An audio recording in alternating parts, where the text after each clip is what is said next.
So I'm going slow there, Okay. pulling it down Okay. to give you opportunities to practice the little things that matter. Okay. Remember, I'll do one more time. We're talking about pushing in here. Okay. Okay, so yeah, get close to me, pronate your radius and ulnar. Okay. Yeah, better. Okay. Engage that twist. Okay. Remember, the twist. Right. Now, when before we close our hands, Okay. where do you feel the biggest amount of pressure in the strap? What, right now? Yes. There, where? Where is it for you? Well, other than feeling this here, right here. Okay. Right now. Cool. Okay. So that's when the connection's there, you have a great offensive drive. All right. If you feel the connection under here, Okay. you have a great defensive strap. Okay. I never thought about that. Okay. So if I feel it in here. Okay. Yeah. If you It feels somewhat equal. If you have it, well, equals great. Okay. Equals all right. great. But it's all when you strap. When a referee is doing the strap, you can't control everything, and every time your opponent is a different shape as well. So, Right. So that's going to change. you're going to aim for the best strap. Okay. Right. But sometimes you're going to feel it there. Sometimes you're going to feel it there. Like right now, for me, I feel way more connection underneath than I do on top. Okay. So I know that I would respond accordingly. Okay. My surge off the go would be this. Okay. If the strap was up there, my surge would be that. Right. So you're taking advantage of what you're being given at that point. Pay attention to what the strap has actually connected. Okay. And don't just lock yourself in. So if your strap is up top, cool. You're going to remember what we were talking about before. Yeah, you're gonna drag, you're gonna twist, and you're gonna be cool to really get past the 90. Okay.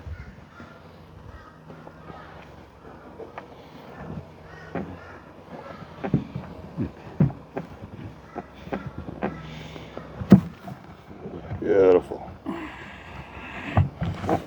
Beautiful.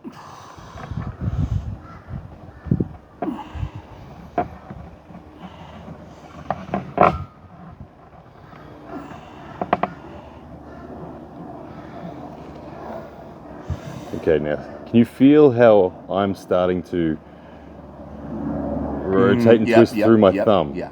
Yeah. I could feel the pull on that strap now. So like it just went way deeper into my thing, and in a very uncomfortable way. So I'm not defending with cup now. I'm starting to defend with more twist. Okay. Up. Yep. And you can feel that. Yep. Cool. Yeah. Okay. Good. I like where you're at. Now you're in a safe position that I could even if I did drive sideways, you're very good down there because your strap's not moving. Okay. That's the most important thing. Your strap that's locked in. So you could just point your forearm where I'm going, and you're gonna stop me. I see. Okay. Like what you said about pointing now, forearm. your vulnerability when you're down there is if I do this. Come up and cup over me. Okay. If I start doing that, now like I can't even tolerate it right now. Okay. Let me tell you what you would do here. Okay. The error is to move. Okay.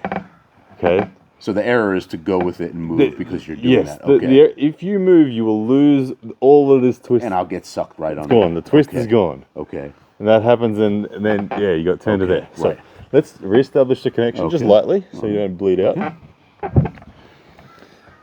Cool. And I'm down here, and then I decide to do this.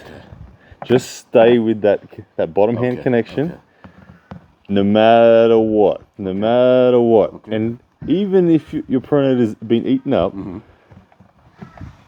you have to just. This is the hardest part about it being a King's mover. Okay. This is the one time you have to deal with lactic acid more than your opponent. Okay. But you have to grit your teeth. Okay. Let them try something. Okay. And just sit with it. Sit with it. Keep that connection. And be confident that you can. Okay. Yes. Don't be fearful of it. Don't be. Yes. Okay. Because they will still fail. Okay. Trust me.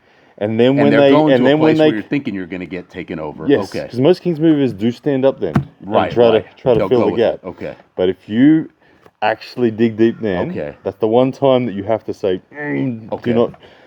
Okay. When they returned after the failure, it's over. It's bad. It's over for them. It's over. Okay. All right. That it becomes. So just be willing to sit in it and don't get scared of it. Yeah. So you come back and be the fundamental arm wrestler for a moment, and you do that to me. I'll be the King's move defend, and you sort of feel. Okay. Okay. So you just top roll me. Okay. So I'm down here now.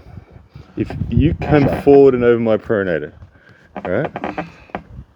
if I stand up with you, right.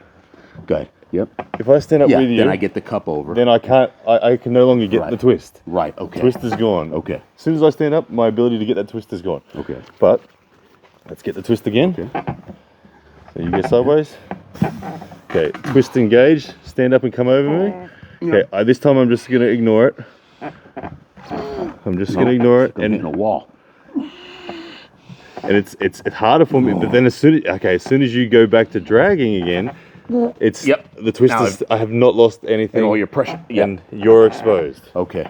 Yeah, because so in that case where I was trying to get the side pressure in the cup, I thought I was going good, and then it hit a wall. Yeah. And then I'm keeping the pressure. At one point, like you said, I would try to pull back, and then you've already sucked me in. You have to, and as the King's mover, you have to resist every temptation to stand up and try to fill the gap. Because as they climb over, there's this urge to go, oh, I need to fill that gap. Because you feel it, like you hear and you feel like your castle's toppling. You're like, okay, it's going. Yeah. But the only thing that I do, I keep the twist, but I do rise. I was going to ask you that before. Lever. How much rise are you? Okay. But it's not a pronated. It's not a brachioradialis rise. Okay. It's a pure bicep. It's like a base of palm rise. Okay.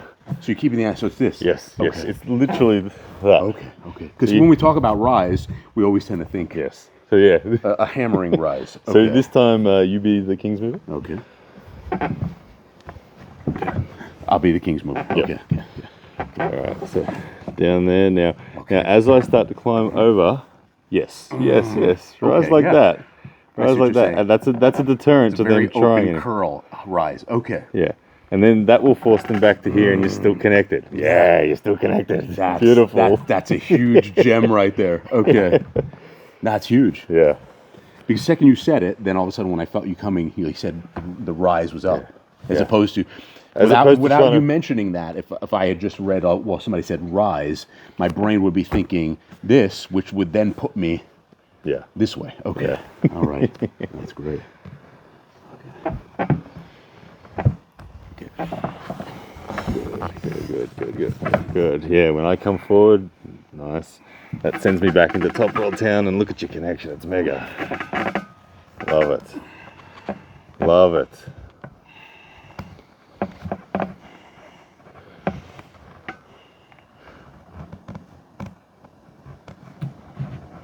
Now I want to reiterate how to the untrained eye it looks like I'm so exposed. Looks like I'm in fundamentally no good position. Bicep open, arm an inch away from me pin. Yet it's twisting power that keeps me like I have so much security here.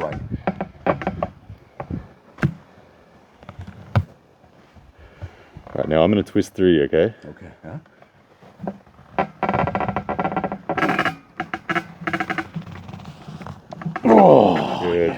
Good. I tried to keep some right, but the power of that twist, and you don't think it's coming because you're like, this guy's open. He's exposed, and the mindset for most people is if a guy's open, it's all on his bicep. Yeah, I mean, there's nothing. So you get like a false confidence, and then you're rolling me. It's so low here. It's just like low, like right into here. Okay. And I am a firm believer now, that the twist is the most powerful single movement in strap arm wrestling. Okay. The twist. Nothing. If you get disconnected from the twist, sure, then clearly it's not there anymore. But if you are connected to the strap with a twist, there's nothing more powerful. Okay. Nothing more powerful.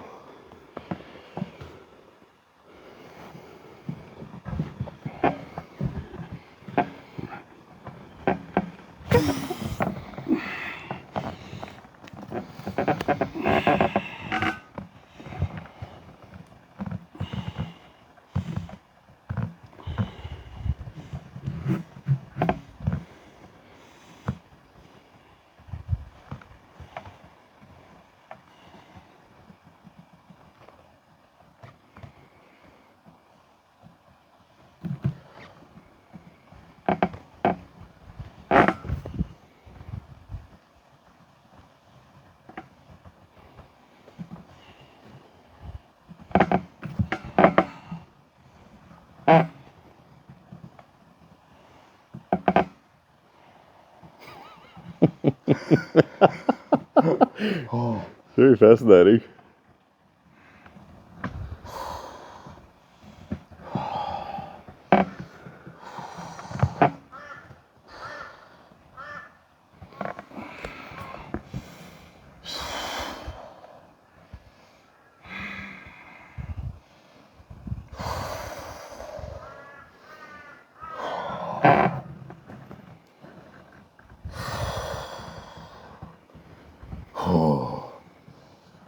I love it. Now learn to safely relax. Okay. And by safely relax, I mean relax in a way that you're not pinnable still. Okay.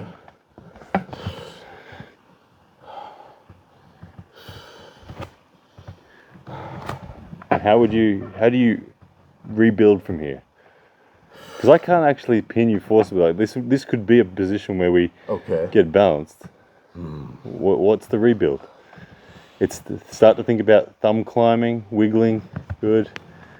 But don't overdo it. Don't overdo it. A little bit of cup in there. I don't know. Be kind to yourself. A little bit of climb. Yep.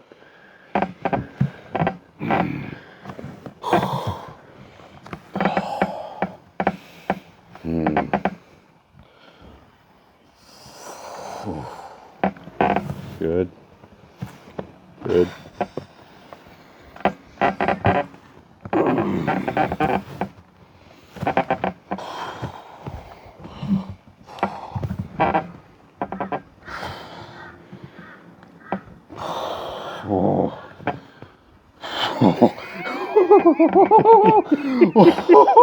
Whoa, this.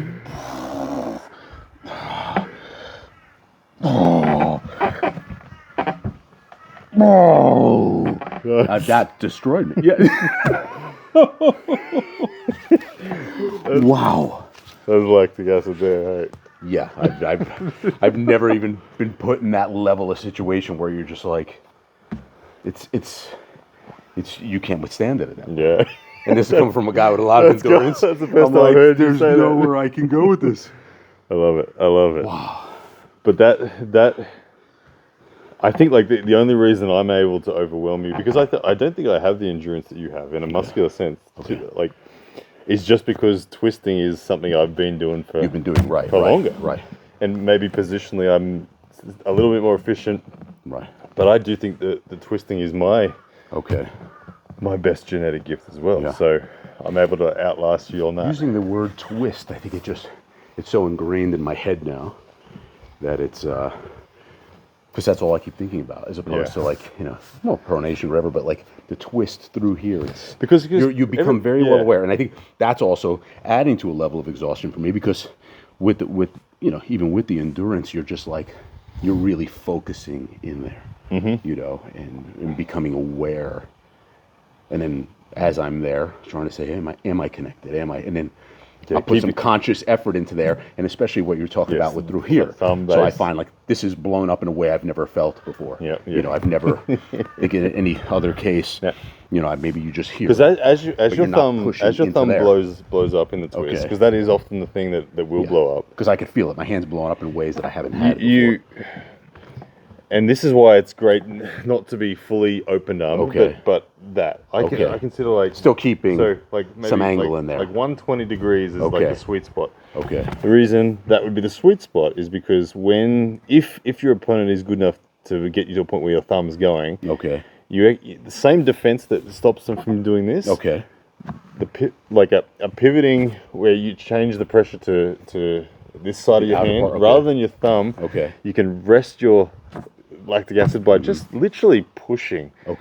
Push for a moment. Gain some height.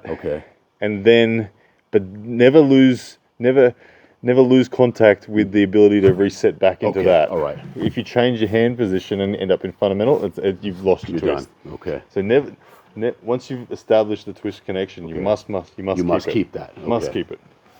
How's the skin? My skin is so red raw. It's all raw, man.